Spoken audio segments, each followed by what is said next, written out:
നമ്മുടെ കൂടെ ഇച്ചിരി സമയം ചിലവാക്കാൻ ഇവിടെ എത്തിയിരിക്കുന്നത് ഒരു വിശിഷ്ട അതിഥിയാണ്. Payyanur west doctor K M പൊതുവാൾജിയുടെ മകനായ ശ്രീ ജോത്സ്യൻ ANR പൊതുവാൾജി, നാഗരാജ് പൊതുവാൾജി ഇവിടെ എത്തിയിട്ടുണ്ട്. അപ്പോൾ പുള്ളി 2 മിനിറ്റ് നമ്മളോട് സംസാരിക്കുന്നതായിരിക്കും. നാളെ മറ്റന്നാളും പ്രധാനപ്പെട്ട ദിവസങ്ങളാണ്. 3-ാം തീയതി ബലിതർപ്പണം ചെയ്യുന്നവർക്ക് വേണ്ടി നാളെ ഒരിക്കലായിരിക്കും, അല്ല 4-ാം തീയതി ചെയ്യുന്നവർക്ക് മറ്റന്നാളായിരിക്കും. അപ്പോൾ ഈ പ്രാവശ്യം 2 ദിവസമായിട്ട് ഇത് വന്നിരിക്കുന്നതിനെ പറ്റി കുറച്ച് ക്ലാരിറ്റി തരാൻ വേണ്ടി ഞാൻ പൊതുവാൾജിയെ ക്ഷണിച്ചിരുന്നു. അപ്പോൾ പുള്ളി വരാൻ അങ്ങനെ ഇപ്പം നമ്മുടെ കൂടെ ഇപ്പോൾ ഉണ്ട്. അപ്പം അധികം സമയം എടുക്കുന്നില്ല. അപ്പം നാഗരാജ് പൊതുവാൾജി, എല്ലാവരും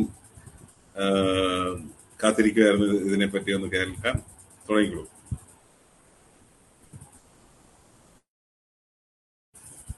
ഫോൺ അൺമ്യൂട്ട് ചെയ്തോളൂ.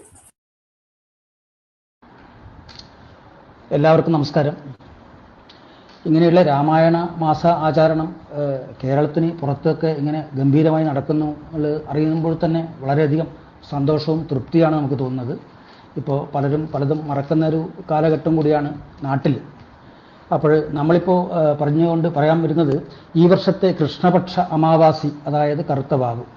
അപ്പോൾ കർക്കിടക മാസത്തിലെ വാവാണ് വളരെ പ്രധാനപ്പെട്ട വാവായിട്ട് നമ്മൾ കണക്കാക്കുന്നത്. കർക്കിടക മാസത്തിൽ നമ്മൾ ചെയ്യുന്ന പൂജകൾക്കും ഇരട്ടി ഫലം എന്നൊക്കെയാണ് പണ്ടുള്ള ആൾക്കാർ പറയുന്നത്. ഗണപതി ഹോമം ചെയ്യുന്നതാണെങ്കിലും എല്ലാ പുണ്യകർമ്മങ്ങളും കർക്കിടക മാസത്തിന് അതിൻ്റേതായിട്ടുള്ള പ്രാധാന്യമുണ്ട്. പിന്നെ അതുപോലെ ഇതിന് ശ്രാദ്ധം ഊട്ടുക എന്നാണ് പറയുക. നമ്മൾ സാധാരണ വീടുകളിൽ നിന്ന് ചെയ്യുന്നതാണെങ്കിൽ ശ്രാദ്ധം എന്ന സംസ്കൃതത്തിൽ പറയുമ്പോൾ തന്നെ ശ്രദ്ധിക്കപ്പെടേണ്ടത് എന്നാണ് അർത്ഥം. ആരും വിട്ടുപോകാതെ ശ്രദ്ധിക്കപ്പെടണം എന്ന് തന്നെയാണ് അതിൻ്റെ അർത്ഥം, ശ്രാദ്ധം. അതുപോലെ ഈ ബലികർമ്മം നമ്മൾ ക്ഷേത്രത്തിൽ പോയിട്ട് സാധാരണ ഏറ്റവും കൂടുതലായിട്ട് ശിവക്ഷേത്രത്തിലാണ് ചെയ്യുന്നത്. ഇത് ദേവീക്ഷേത്രത്തിൽ ചെയ്യുന്ന സ്ഥലമുണ്ട്, അതുപോലെ വിഷ്ണു ക്ഷേത്രത്തിൽ തിരുനെല്ലി ചെയ്യുന്നുണ്ട്, അങ്ങനെയൊക്കെ ചെയ്യുന്നുണ്ട്. എങ്കിൽ പോലും കൂടുതലായി കേരളത്തിന് പുറത്തും ചെയ്യുന്നത് ശിവക്ഷേത്രത്തിലാണ്. അപ്പോൾ ഈ ബലികർമ്മം ചെയ്യുന്നവർ ശരിക്ക് തലേ ദിവസം തന്നെ ശുദ്ധിയിൽ ഒരിക്കൽ എടുക്കണം എന്ന് പറയും. ഒരിക്കൽ മീൻസ് ഒരു പ്രാവശ്യം മാത്രമേ ചോറ് കഴിക്കാൻ പാടുള്ളൂ എന്നാണ് അതിൻ്റെ അർത്ഥം.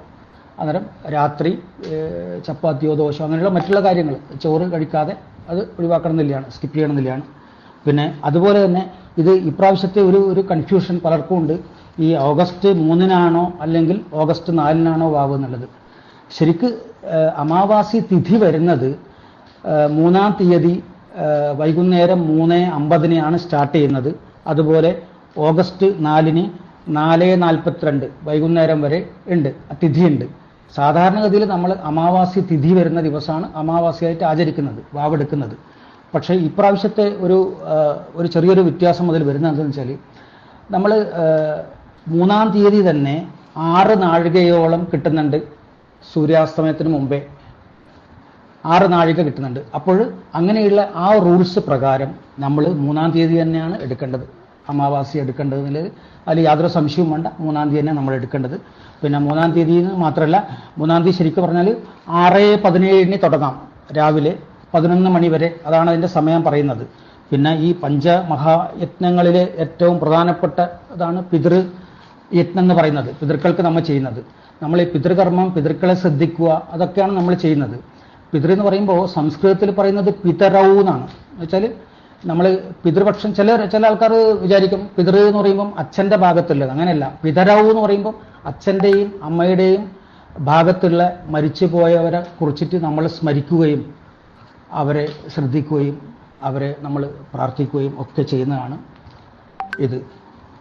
അതുകൊണ്ട് ഇത്രയും പറഞ്ഞുകൊണ്ട് നിങ്ങൾക്ക് എല്ലാവർക്കും എൻ്റെ ഇങ്ങനെയുള്ള കാര്യങ്ങൾക്കൊക്കെ മുന്നിട്ട് ഇറങ്ങുന്ന എല്ലാവർക്കും എൻ്റെ അഭിനന്ദനങ്ങൾ. പ്രത്യേകിച്ചിട്ടും ഗിരീഷ് ജി എന്ന് പറഞ്ഞാൽ വളരെ വർഷങ്ങളോളം ഉള്ള ബന്ധമാണ്. അത്രയും നല്ല അദ്ദേഹം ഓർഗനൈസിങ്ങും അതൊക്കെ എനിക്ക് വളരെ നന്നായിട്ട് അറിയുന്നതാണ്. അതുകൊണ്ട് നിങ്ങൾക്ക് എല്ലാവർക്കും എൻ്റെ എല്ലാവിധ ആശംസകളും, അടുത്ത വരാൻ പോകുന്ന ഓണത്തിൻ്റെ ആശംസകൾ പോലും അഡ്വാൻസായി വിഷ് ചെയ്യുന്നു. എല്ലാവർക്കും നല്ലത് വരട്ടെ. നന്ദി. നമസ്കാരം നാഗരാജ് ജി, ഞങ്ങളോട് ഇത്രയും നിമിഷം പങ്കുവച്ചതിന്. ഒരു സംശയം ചോദിക്കാനുണ്ടായിരുന്നേ. ഇപ്പൊ ശനിയാഴ്ച തന്നെയാണോ ബലിയിടണ്ടേ?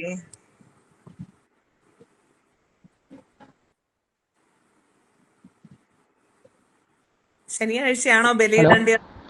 ആ, മൂന്നാം തീയതി ശനിയാഴ്ച തന്നെയാണ് ബലിയിടേണ്ടത്. പിന്നെ പ്രാദേശികമായിട്ടും അതുപോലെ മറ്റ് ഈ സാമുദായികമായിട്ടും പല സ്ഥലങ്ങളിൽ കേരളത്തിൽ തന്നെ പല വ്യത്യാസങ്ങളും നടന്നു വരുന്നുണ്ട്.